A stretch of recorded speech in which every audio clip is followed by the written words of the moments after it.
বাংলাদেশ আজ নতুন স্বাধীন হলো তা নয়, এর আগে একবার স্বৈরাচার থেকে স্বাধীন হয়েছে। তারা একবার পাকিস্তান থেকে স্বাধীন হয়েছিল, তার আগে আর একবার ব্রিটিশ থেকে স্বাধীন হয়েছিল।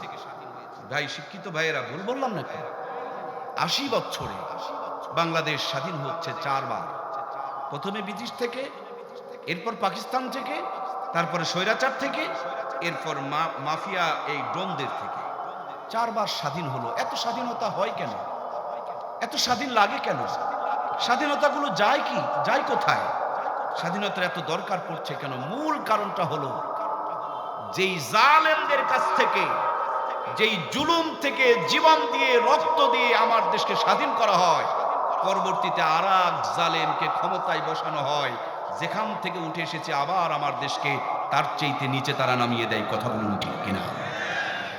সুতরাং ২৪-এর স্বাধীনতাকে যদি ধরে রাখতে হয়, আর মুচারু তাসারু মাদারু গাজারু নয়, এবার কোরআন সুন্নাহর আলোতে আলোকিত মানুষগুলোকে রাষ্ট্রপতির চেয়ার থেকে মেম্বারের চেয়ার পর্যন্ত যদি বসাইতে পারি, আর রক্ত দিতে হবে না, জীবন দিতে হবে না, স্বাধীনতা হারাবে না। কথা বলুন ঠিক কিনা? এজন্য প্রিয় ভাইয়েরা, আসুন আমাদেরকে শপথ নিতে হবে যে অন্ধকার থেকে বের হয়ে এসেছি, সে অন্ধকার যেন জাতিকে আর না গ্রাস করতে না পারে। সেজন্য প্রত্যেকটা মানুষকে যাকে চেয়ারে বসাবো, তার পরিচয় যেন কোরআনের আলো থাকে, এরকম মানুষকেই আমরা সাপোর্ট করব ইনশাআল্লাহ। আমরা যদি কোরআনের আলোতে আলোকিত মানুষকে সাপোর্ট করতে পারি, সে মানুষটা গম চুরি করতে পারে, কম্বল চুরি করতে পারে, কখনো কোনো অন্যায় করতে পারে না, সে যেই হোক না কেন। একজন মুসলমান, আমরা তার হৃদয়ের মধ্যে কোরআন আছে কিনা, কোরআনের আলো আছে কিনা, নামাজ পড়ে কিনা, হক হালাল মানে কিনা, সত্য মিথ্যার পার্থক্য করতে জানে কিনা, রাতের অন্ধকারে মানুষের চরিত্র নষ্ট করে কিনা, মদ গাঁজা সিগারেট খায় কিনা, এইরকম দেখে শুনে যদি আমরা নেতা নির্বাচন করতে পারি, আর রক্তের বন্যা ঝরবে না। কথা বলুন ঠিক কিনা? মহাব্বতের ভাইয়েরা আমার, নবীর মতন একজন দামি মানুষ ৪০ বছর মেহনত করেছে, ফায়দা যখন হয় নাই, জাবালে নূরে হীরা গুহার মধ্যে আমার নবী বসা ফিকির করছেন, রিসার্চ করছেন। আল্লাহ রাব্বুল আলামিন নবীর কাছে দান করলেন কিতাবুল্লাহ, নবীর কাছে দান করলেন কালামুল্লাহ, নবীর কাছে দান করলেন এমন এক মহা পরশ পাথর, নবীর কাছে দান করলেন এমন একটি ম্যাগনেট, এমন একটা চুম্বক, যেই ম্যাগনেট, যেই চুম্বক, যেই পরশ পাথরে, যেই কিতাবুল্লাহ, যেই কালামুল্লাহ, যেখানে যেমনি যার সাথে লেগেছে, আল্লাহর এই কোরআনের ছোঁয়া লাগার কারণে প্রত্যেকটা জিনিসের শান মান আর মর্যাদা বাড়িয়ে দিয়েছেন কে? এই কুরআনুল কারীম এমন একটা দামি নিয়ামত। আরশ আজিমে ছিল, ফি লাউহিম মাহফুজ, আরশ আজিমের মর্যাদা বেড়ে গেল।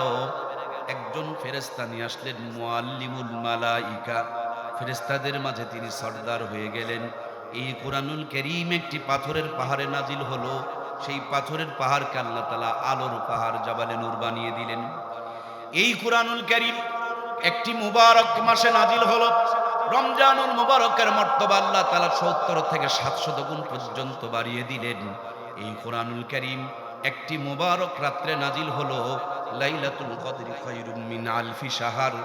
একটা রাতের মর্যাদা কোরআন নাজিলের কারণে ১০০০ মাসের চাইতে উত্তম বানিয়ে দিয়েছেন কে? এখানে ৮৩-৮৪ বছরের মুরব্বী খুবই কম আছে, অথচ কোরআন নাজিলের এক রাত ইবাদত করলে ৮৩-৮৪ বছরের চাইতে বেশি সওয়াব আল্লাহ দান করেন। এত ধীরে সুবহানাল্লাহ। সারা জীবনে যা সওয়াব কামাই করছেন তার চেয়ে বেশি। কত বেশি? আল্লাহ যেমন বড়, আল্লাহর কথাও তেমন বড়। বান্দাকে জাহান্নাম থেকে বাঁচায়া জান্নাতে দেওয়ার জন্য যত বেশি লাগে সব বেশি এর ভিতরে আছে। দরদের ভাইয়েরা আমার, যেই কাগজে লেখা হয়েছে সেই কাগজের দাম বেড়ে গিয়েছে। যেই প্লাস্টিক দিয়ে কোরআনের কভার বানানো হয়েছে সেই প্লাস্টিকের দাম বেড়ে গিয়েছে। যে কাঠের উপরে রেখে কোরআনুল কারীমকে পড়া হয় ওই রেহেল কাঠের দামটাও বেড়ে গিয়েছে।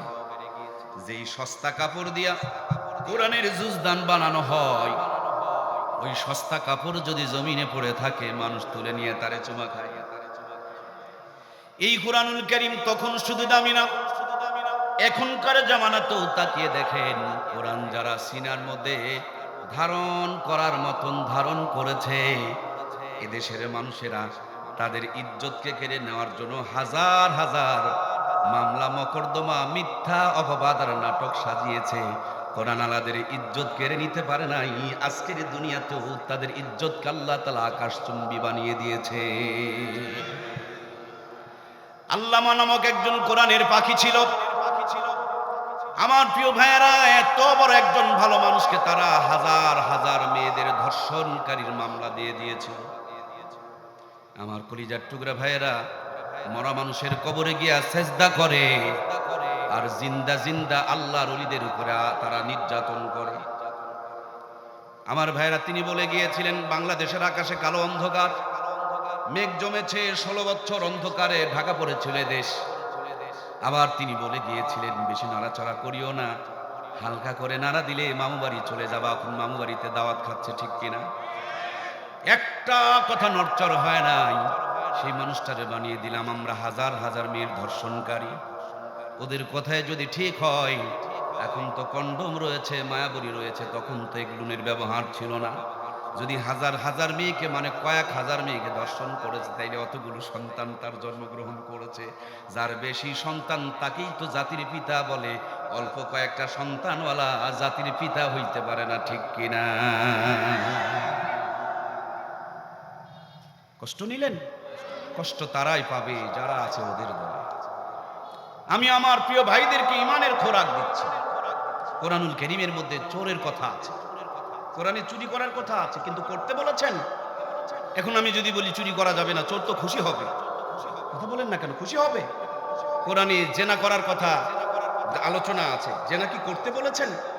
আমি যদি জেনা করার বিপক্ষে কথা বলি, তাহলে যারা জেনা কর তারা তো খুশি হবে। সুতরাং এই হক কথাগুলো যদি কারো বিপক্ষে চলে যায়, বুঝতে হবে তার ইমানের মধ্যে রোগ আছে। কথা বলুন ঠিক কিনা? সুতরাং প্রিয় ভাইয়েরা, চলে গেলেও ভিজিট দিয়া যাবা, তোমার রোগ ধরা পড়ছে বলেই তুমি রওনা করেছ। আল্লাহ তাআলা আমাদেরকে হক কথাগুলো শোনা বোঝা, তওবা করে আমল করা তৌফিক দান করুন, বলুন আমিন। আমার দরদের ভাইয়েরা, আমার মহাব্বতের ভাইয়েরা, খুব দিল দিয়ে আমি কিছু বোঝাতে চাই, কিছু পাবেন ইনশাআল্লাহ আল্লাহ তৌফিকে দিলে। একটু খালি ধৈর্য সহকারে বসুন। আল্লাহর হাবিব মুহাম্মদুর রাসূলুল্লাহ 40 বছর মেহনত করে তিনি মক্কার জমিনে শান্তি প্রতিষ্ঠিত করতে পারে নাই। কেবল কোরআন নাজিল হয়েছে, এখন সাথে সাথে সব পরিবর্তন হতে শুরু করেছে। সুবহানাল্লাহ বলেন। হযরত ওমর নবীজির কাল্লা কর্তন করার জন্য ছুটে চলে যায়। প্রতিমধ্যে যখন তার বোনের ঘর থেকে কোরআনুল কারীমের তেলাওয়াতের সাউন্ড শুনতে পেল, যে ওমর নবীর কাল্লা কাটার জন্য ছুটে চলে যায়, সে ওমর নিজের কুফরির কাল্লা কর্তন করে ইসলামের সৈনিক হয়ে গেলেন। মরার পরে জান্নাতে যাবে, মরার আগে জান্নাতের সার্টিফিকেট ইস্যু করে পাঠিয়ে দিয়েছেন কে? শুধু এই কোরআনের বদলতে একটা মানুষ জাহান্নামে যাচ্ছিল, কোরআনের তেলাওয়াত তার দিলে লাগছে, পরিবর্তন হয়ে গিয়েছে। মানুষটা এখনো মরে নাই, মানুষটা মরার আগেই আল্লাহ জান্নাতের সার্টিফিকেট পাঠিয়ে দিয়েছেন। সুবহানাল্লাহ।